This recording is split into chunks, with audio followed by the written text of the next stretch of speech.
तो last video में हमने कुछ कॉमन सिक्योरिटी टर्म्स की बात की थी, राइट। जैसे थ्रेट क्या है आपका, एक्सप्लॉइट क्या है, वल्नरेबिलिटीज़ क्या हैं। तो इस वाली वीडियो में हम बात करेंगे कि जो सिक्योरिटी थ्रेट्स हैं ना, उनको थोड़ा डिटेल में, किस तरह के थ्रेट्स हो सकते हैं, किस तरह के अटैक्स नेटवर्क में हो सकते हैं। तो देखिए, सबसे पहले जो हमने लिखा है यहाँ पे स्पूफिंग अटैक्स लिखा है।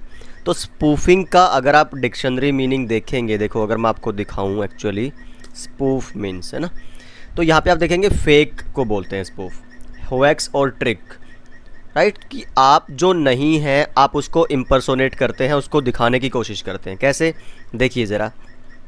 जैसे स्विच है वो मैक एड्रेस पे काम करता है, एक टेबल बनाता है जिसके थ्रू वो अपनी फॉरवर्डिंग करता है डाटा की। अब आप अगर उसकी मैक टेबल में अपनी एंट्री, जैसे कोई अटैकर है, ठीक है, जैसे मैं बात करूं कि ये आप एक स्विच लीजिए और इसके ऊपर इसके कुछ वैलिड लैन यूज़र्स लगे हुए हैं, ठीक है।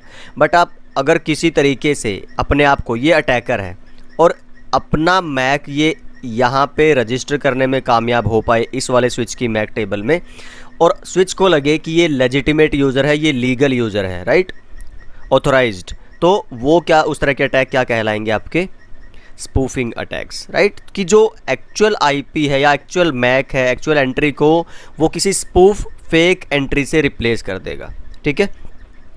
तो ओके, एग्जाम्पल क्या है, डोस अटैक्स आपके, D DoS attack, then reflection and amplification है, मैन इन द मिडल। तो एक्चुअली करता क्या है आपका अटैकर इस तरह के अटैक्स में, जब भी तो सिस्टम को फूल करेगा एक धोखेबाजी वाले तरीके से, राइट। सिंपल सी बात ये है। कैसे करते हैं, चलिए देखिए ज़रा। तो जैसे कि मैंने अभी बताया कि जो लेयर 2 के डिवाइसेस है जनरली, क्योंकि एंड जो डिवाइस हैं, देखो जब भी आप नेटवर्क एक्सेस करते हैं, मान लो कोई अटैकर आएगा तो उसके सबसे करीब कौन रहेंगे, रैक, जहाँ पे स्विचेस लगे हुए हैं ना, AS DS। तो सबसे कॉमन अटैक इन्हीं पे होते हैं, लेयर 2 पे। तो इसलिए ज़्यादातर इन्हीं की प्रोटेक्शन की हम बात करते हैं। चलिए, तो उसकी टेबल बनती है, अब ARP की टेबल भी रहेगी और अब मैक वाली जिसको बोलते हैं, और DHCP की टेबल भी रहती है ना। अब दोनों को ही वो यूज कर सकता है अटैक के। अब थोड़ा सा सोचिए कि किस तरह के अटैक हो सकते हैं। देखिए, अगर मैं आपको बताऊं नेटवर्क में अटैक किस तरह के हो सकते हैं, या तो जो अटैकर है वो करेगा कि साइलेंटली किसी भी एक होस्ट को इन्फेक्ट करेगा और उस होस्ट को यूज करेगा अब नेटवर्क में क्या हो रहा है उस सबको मॉनिटर करने के लिए।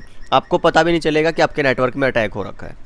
दूसरा, अब हो सकता है कि डायरेक्ट जो सर्वर है वहाँ पे बहुत तगड़ी आपने फिजिकल सिक्योरिटी लगाई हुई है, अब वो वहाँ पे उस सर्वर तक नहीं पहुँच सकता, लेकिन कुछ होस्ट हैं, क्लाइंट्स हैं, जैसे DHCP के क्लाइंट होते हैं, वो DHCP सर्वर से रिप्लाई लेते हैं। तो ये DHCP के क्लाइंट को अटैकर क्या करेगा, टारगेट करेगा, और उसके थ्रू जब एक बार वो एंट्री कर गया वहाँ पे, उसके बाद एक अटैक आता है प्रिविलेज एस्केलेशन का, कि वो सर्वर तक पहुँचेगा और सर्वर के सारे राइट्स ले लेगा। तो एक ये अटैक है जिसमें आप एक्टिव अटैक करते हैं, एक तरह से पैसिव नहीं है आप यहाँ पे। तीसरा क्या है कि आप इस तरह का कुछ काम नहीं कर पाते, डायरेक्ट अटैक नहीं कर पाते, तो आप क्या करते हो, नेटवर्क में जो सर्विसेज चल रही हैं, जैसे आपका DNS की साइट अगर है आपकी, या फिर आपका जैसे फ्लिपकार्ट का एग्जांपल लो, जो साइट है, कॉमर्स की साइट है, तो फ्लिपकार्ट का पर सेकंड देखिए कितनी टारगेट ट्रैफिक आती है। अब अगर फ्लिपकार्ट के सर्वर को कोई 10 मिनट के लिए बंद कर दे, मीन्स कि उसकी सारी प्रोसेसिंग को बंद करवा दे किसी तरीके से, तो कितना लॉस होगा फ्लिपकार्ट का। तो एक उस तरह के अटैक होते हैं जिसमें आप नेटवर्क में सर्विसेज को डिस्टर्ब करते हो। DHCP सर्वर को डिस्टर्ब कर दोगे तो वो आपको IP नहीं दे पाएगा नेटवर्क में, और सोचिए एक बहुत बड़ा एंटरप्राइज नेटवर्क है, वहाँ पे IP नहीं मिली तो कितना बड़ा हंगामे वाली बात है। तो ये कुछ तरह के अटैक्स होते हैं जो एक अटैकर कर सकता है। ओके, सो यस, नेक्स्ट अभी देखिए। हाँ चलिए, एक हमने बात करी अभी स्पूफिंग अटैक की, फिर एक कौन सा आया है आपका, डिनायल ऑफ सर्विस अटैक्स।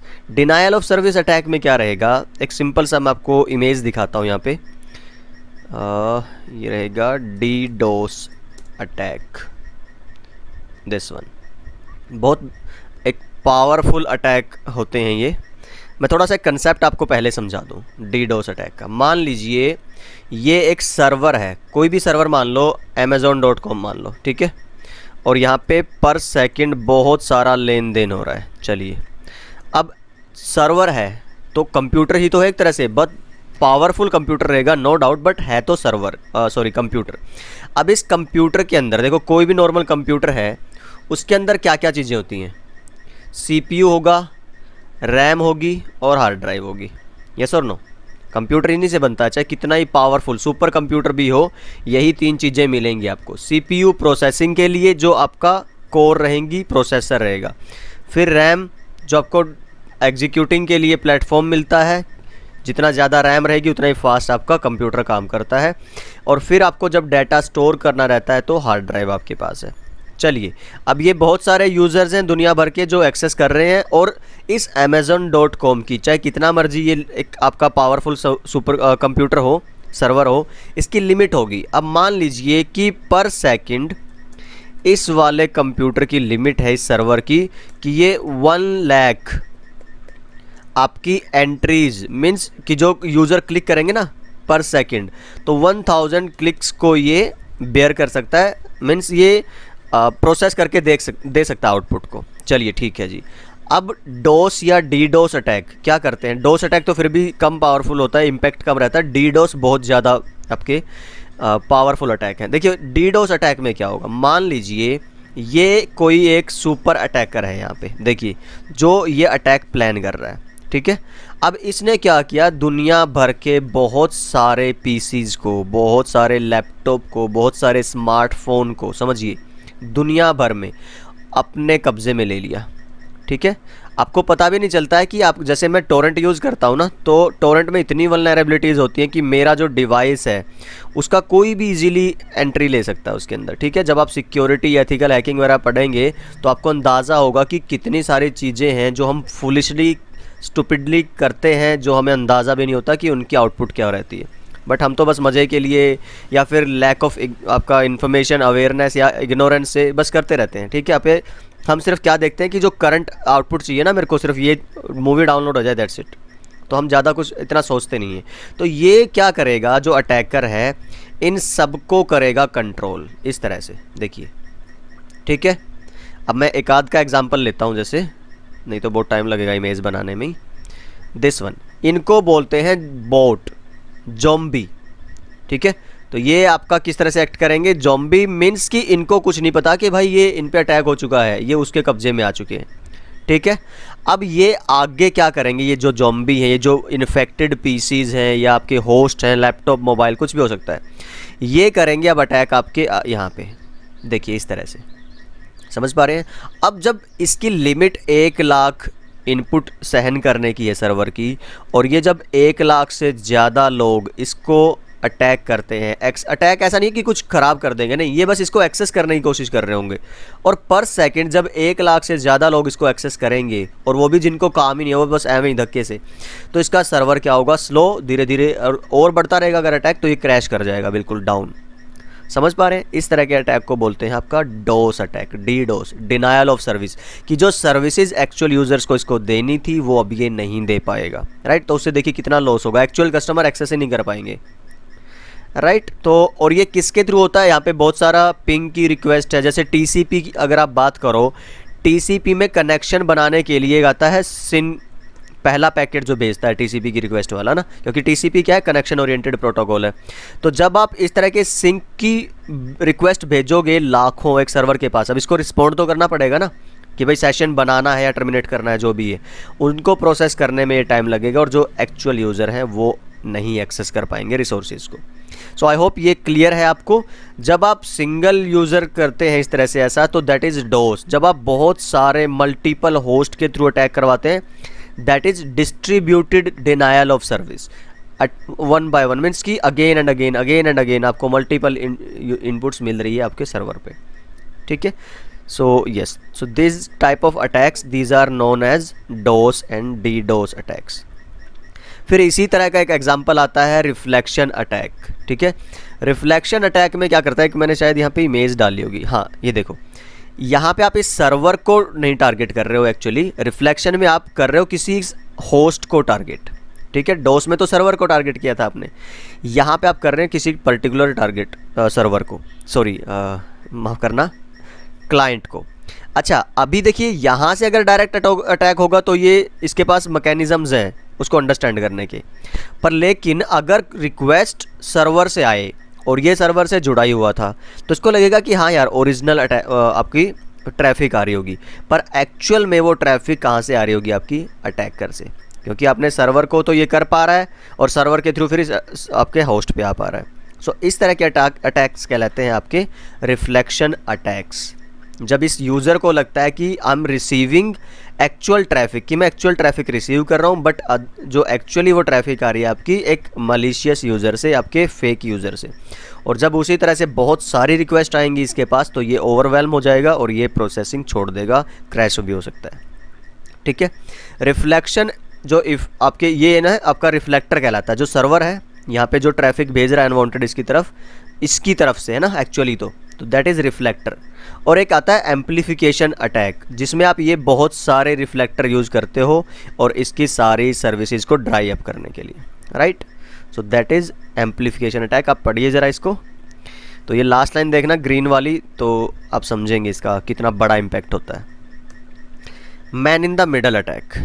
तो मैन इन द मिडल, देखो नाम से ही पता चलता है कि जब बीच में कोई आदमी आए, ठीक है, एक क्लाइंट होगा, एक सर्वर होगा, बीच में अगर कोई डिवाइस ईव्सड्रॉप करता है, पैकेट्स को स्निफ करता है और वो कामयाब हो जाता है उस तरह के अटैक करने में। तो एक बार इसको इमेज के थ्रू समझते हैं। ये देखिए, आर्प का प्रोसेस हम जानते हैं पहले से ही अच्छे से। अगर आपने नहीं देखी है वीडियो, आर्प के कंसेप्ट में थोड़ी गड़बड़ी है, तो एक वीडियो रहेगी हमारे CCNA वाली प्लेलिस्ट में आर्प, वो देखिए पहले, फिर वापस इस वीडियो पे आइएगा। यस, तो आर्प रिक्वेस्ट ये भेजता है जब डेस्टिनेशन का मैक इसको नहीं पता होता है ना। तो ARP request who has this, चलिए जी, इसका मैक ये स्विच के पास गया, स्विच फिर आगे जितने भी इसके पास डिवाइस लगे होंगे, आर्प का पैकेट होता है ब्रॉडकास्ट। तो ये समहाउ जो अटैकर है ये भी आपके इस स्विच पे कनेक्टेड है, राइट, फिजिकल एक्सेस अगर इसके पास है तो। अब जब ये रिप्लाई करेगा, ये वाला जो बंदा है इसके पास आई तो इसके पास भी आएगी, ठीक है। So yes, there are mechanisms. अब ये क्या करेगा, इसके रिप्लाई से पहले ये रिप्लाई करेगा उसको, आपके क्लाइंट को, तो इसकी टेबल में एंट्री आ जाएगी इसकी। समझ पा रहे हैं? सिंपली एक, अगर मैं मैक IP को छोड़ दूं तो लेमन लैंग्वेज में बात करते हैं। अब इसके लिए देखो, आर्प रिप्लाई मैक एड्रेस खुद का दे दिया ना इसने, 223344 वाला, और एक्चुअल था कौन सा सर्वर का मैक, 112233 वाला, इस तरह से। अब इसको लगेगा कि ये मेरा एक्चुअल यूज़र है जिसकी ये IP थी, ठीक है। अच्छा, अब अगला जो डाटा होगा, ठीक है, वो यहाँ पे आएगा, यहाँ पे नहीं जाएगा डायरेक्ट, इस तरह से। तो ये ब्लाइंडली आपका डाटा सारा इसको सोचता रहेगा, सर्वर या जो भी डेस्टिनेशन डिवाइस था। अब इसके ऊपर है, देखो जैसे मैंने लिखा था ना, ये 2 3 1 2 3 कितने टाइप के अटैक होते हैं। अब इसके ऊपर डिपेंड करता है ये साइलेंटली नेटवर्क में डाटा रीड करता रहेगा या अब एक्टिव रोल लेके उस डाटा को मॉडिफाई करेगा। सो सब कुछ इसके ऊपर है, राइट। तो दीज टाइप ऑफ अटैक, इस तरह के अटैक्स को बोलते हैं man in the middle attack. इसीलिए बोलते हैं फिजिकल सिक्योरिटी आपकी बहुत ज़रूरी होती है नेटवर्क में, ठीक है। चलिए जी, तो this is the summary of spoofing attacks, देख लीजिए ज़रा एक बार आप। सो यस, आई थिंक इस वीडियो में इतना ही। नेक्स्ट में हम बात करेंगे कुछ अदर टाइप ऑफ अटैक्स की, जैसे रिकॉग्निसेंस अटैक है आपका, बफर ओवरफ्लो अटैक्स, राइट। तो मिलते हैं नेक्स्ट वीडियो में, तब तक के लिए अपना ख्याल रखिए, खुश रहिए, and yes, bye bye, take care.